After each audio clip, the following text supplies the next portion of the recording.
সাইয়েদনা ইব্রাহিম আলাইহিস সালাম যখন আল্লাহ তাআলার সন্ধান পেয়ে গেলেন, তখন আল্লাহ তাআলা সরাসরি ইব্রাহিম আলাইহিস সালামকে প্রত্যাদেশ করলেন, ওহী করলেন এবং তার বাণী বাহক হিসেবে পৃথিবীতে সাইন করলেন। আল্লাহ তাআলা ইরশাদ করছেন, ইয ক্বালা লাহু রাব্বুহু আসলিম ক্বালা আসলামতু লিরাব্বিল আলামিন। আল্লাহ তাআলা বললেন, হে ইব্রাহিম, অনেক চেষ্টা অনুসন্ধানের মধ্য দিয়ে যেহেতু তুমি আমার সন্ধান পেয়েছো, আমি তোমাকে সারেন্ডার করার অর্ডার করছি। আসলিম, সারেন্ডার করো। সাইয়েদনা ইব্রাহিম আলাইহিস সালাম কোনো টু শব্দ না করে, কোনো আওয়াজ না করে তিনি বললেন, আসলামতু লিরাব্বিল আলামিন, আমি মহাবিশ্বের সৃষ্টিকর্তা আল্লাহ তাআলার কাছে আত্মসমর্পণ করলাম।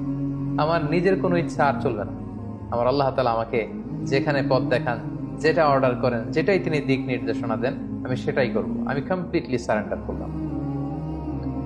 যখন আল্লাহ তাআলার কাছে সাইয়েদনা ইব্রাহিম আলাইহিস সালাম সারেন্ডার করলেন, আল্লাহ তাআলা সাইয়েদনা জিবরিল আলাইহিস সালামের মাধ্যমে ওহী পাঠাতে লাগলেন। আল্লাহ তাআলা সর্বপ্রথম সাইয়েদনা ইব্রাহিম আলাইহিস সালামকে বললেন, তুমি যেহেতু তাওহীদের সন্ধান পেয়েছো,